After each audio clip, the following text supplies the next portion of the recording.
Hello there, and welcome everyone. I'm Rebecca, and thanks for coming to our September. It's a great start. I'm already coughing. Our September monthly meetup for the Flock XR community. So the first section is recorded for YouTube, and then we stop recording to have a chat at the end.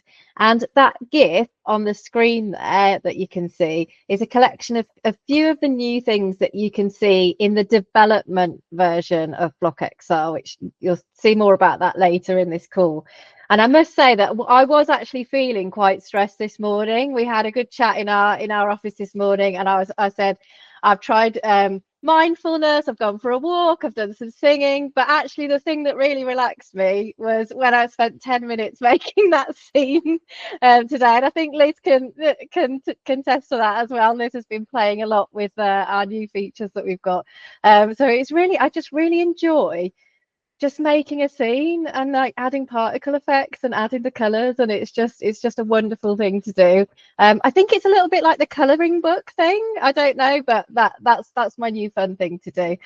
So anyway, if you'd like some support with getting started with Flock XR, then you can find our resources by going to flockxr.com and clicking on the resources menu, and we've got a structured curriculum there that's got a free taster pack with it, so you'll get lesson 1 and 2 completely free to download. And we've also got free club session packs as well, and this will help you bring some 3D energy to your clubs, and I think you'll really enjoy using those materials.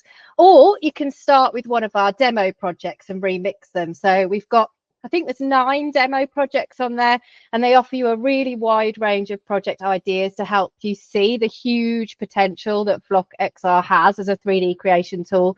And now I'm going to pass over to Tracy for some project highlights. Thanks, Rebecca. Yes, each month I choose 2 of my favourite projects. So this robot hand was created by one of our young testers who's got a really good grasp of physics. So he combined some features of Flock XR in ways that I hadn't thought of or thought were possible. And this project is one that I use as part of testing. So I always enjoy seeing it when it pops up again.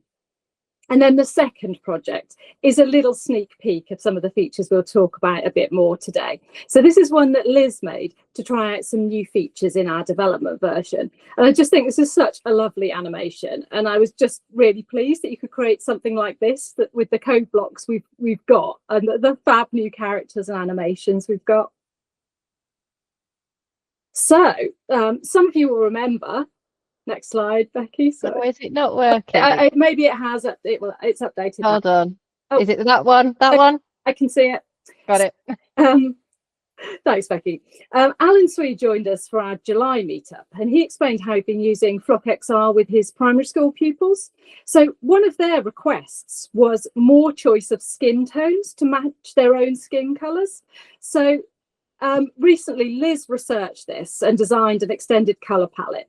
And then I've added this into the development version of Flock XR. So now that there's a whole palette of skin tones, not the smaller number that we had in the pilot version. Okay, and we've mentioned the development version a couple of times today. So this is the current version that we're working on and we're adding new features to. So it's not quite ready for everyone to use, but if you want to try it out, then it is available. So you can head over to flockxr.com and from the About menu, choose Versions and then choose Open the Development version. So please keep in mind this version won't be as stable as the current version, although actually in some areas it will be improved, and we're pushing updates to it all the time. So although it's fun to look at, things might change and some things might work one day and not be quite the same the next day. Thank you. Okay, brilliant. I'm going to jump in and have a quick look at what we've been working on in September. So firstly, we've improved the scene gizmos, and that includes a brand new version 2 color palette gizmo as well. So in the development version, you can now use the color wheel and the brightness slider to find your perfect color. We've also got a number of predefined palettes as well to choose from. So if anyone wants to create a project with a particular color theme, we've got some in there for you. I've been trying out the sunset palette. So that's the middle image. I'm just completely in love with that color palette. I think it's really nice to play with. Black and white are always selectable now as well from the colour squares. That just makes it really easy to find black and white, and really easy to use them. And also the colour squares and everything else in the colour palette is now available with the active yellow highlight area. So that's really good for accessibility, and being able to focus on which tool is currently in use and currently selected. The icons have had a bit of a glow up as well. So hopefully the purpose is clearer. So we've got things like a shuffle icon now, where if you click that, you get a surprise colour. We've got a paint can. So when you click on the paint can, you can use that colour in your scene. So once you've clicked on it, the colour palette minimises and you can then click multiple objects at once. So if you want to have a all purple scene or an all green scene, whatever you want to do, you can do it, select multiple objects too.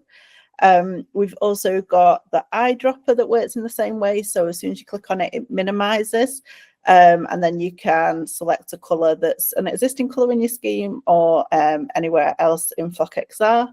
And you have a more options expanded area, which I know people wanted, with ability to put in the hex code and the RGB values as well. Another gizmo that we've been working on, shown in the last picture, is the scale gizmo. So now you'll be able to see that small diamond in the middle, and if you use that, you can scale up or down in a unified equal way on all axes. So super useful for people like me, especially because I never managed to get that right, and I always scaled in one direction, not the others. So that diamond's really definitely a lifesaver. Okay, so I think also brilliant. So following on from our Salford UX testing that we did with our Year 9 students, we've added some new models. One thing that they really wanted to add was accessories for the characters to wear. So we talked last month about how we'd added an attach block, and you can attach accessories to heads or to hands of the characters. So we've now got a couple of accessories. The characters are modeling them there on the screen for you. We've also got a new apple and a pumpkin as well. So getting ready for like the autumn season and creating awesome projects there in there, as well as some different vehicles. So the skateboard that we looked at before, there's a couple of planes in there now as well, and the boat that was always in there too. So we're starting to get our collection of vehicles up too. We just want to say a massive thank you to all the students who took part in the UX testing. Like, their input was amazing, whether it be on using the gizmos, the models, just the general Flock interface. It's super insightful, and yeah, terrific ideas. Like, we've really loved incorporating them, so thank you very much. Okay, and then coming up on the next month, so we're busy, we're continuing work on our 2 grants. For NLNet, we've got some work to add more materials and particle effects, as well as continuing our translation tests, so testing that the translation mechanism works in Flock XR. And we will also complete the full transition to the latest version of Blockly and get all that tested as well. And then for our UK Games Fund grant, we're going to focus on 2 main areas. So the first one is the colour themes of the interface and the appearance. And the second thing is the collision boxes and whether they are uniform throughout Flock XR and whether they work as we expect them to. So 2 big chunks of work there, and it's going to be great to continue on with those projects. Okay, right, I'm going to hand you back to Rebecca now. Thank you. So yeah, and the other thing that happened in September was it was really great to be able to actually announce publicly our partnership with Intel Skills for Innovation. I was really grateful to have been invited by Dr. Jeremiah Oakle-Frink to launch a webinar with the SFI community. So what I did is I gave on a hands-on demo of Flock XR and also talked about the importance of teaching young people 3D skills as well, which we absolutely believe in. This is why Flock XR exists. So that was really, really fun. And if you don't know, the Intel Skills for Innovation initiative offers educators hands-on professional development and innovative lessons. And it is really, really great that FlockXR is part of that, because they've got a huge global network. So, you know, we're really grateful to Intel at FI for that. And with that, I want to pass over to our special guest for this month, Catherine Moore, who is an education consultant at the Computing and Digital Innovation Centre in Sheffield, who has a wealth of experience working with SEND learners in particular. So I'm going to pass over to you, Catherine. Thank you. I shall unmute myself, and I've just realised my name is still my old name on my Google Meet, but anyway, you can be, I'm Elliot or Moore, I'll answer to anything.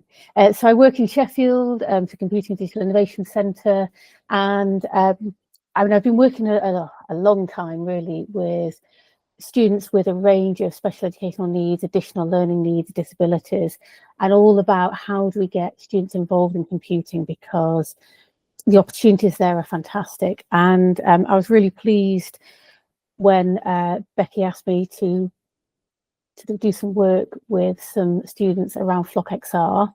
So if you want to go to the next slide.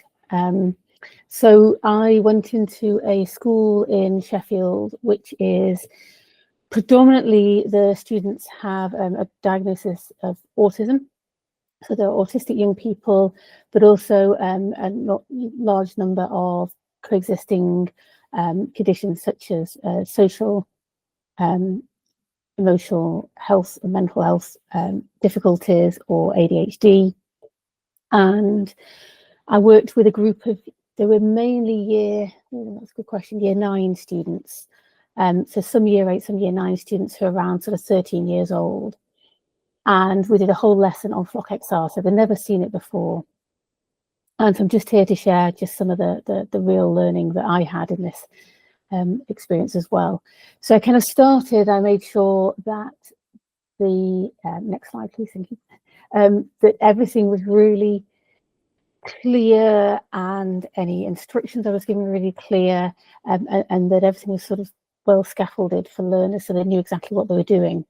But even before this, I had to get them excited about it. And the great thing about FlockXR is, as soon as the students saw it, they were like, oh, it's like Scratch crossed with Minecraft. And they knew kind of what to expect from it. They knew that it was a 3D world, that they could make things happen within it. And so that was a really good hook to get involved in there. So as well as on the slides, it was very, very clear what they had. I provided task sheets, which is a really useful thing with certain students who just need a little bit of support to stay on task, to know exactly what they're doing, one thing after another, and make it really, really clear where they would find some of the blocks, how to drag them into the environment and things like that. So I provided those as well. Next one, please. And I created a version of the forest template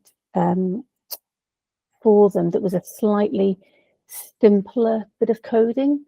And we kind of got into that quite quickly, because I needed to really keep the engagement high, because these are students who, they're really keen, they're really interested, but they were super excited just to get going with things like moving a character around, as well as the customization side of it. And so I provided them with a template to get going with it. And what I made sure was that it was kind of fairly risk-free. They could modify some of the bits and pieces without getting completely lost in all the code. So that's some of the things I got them to do.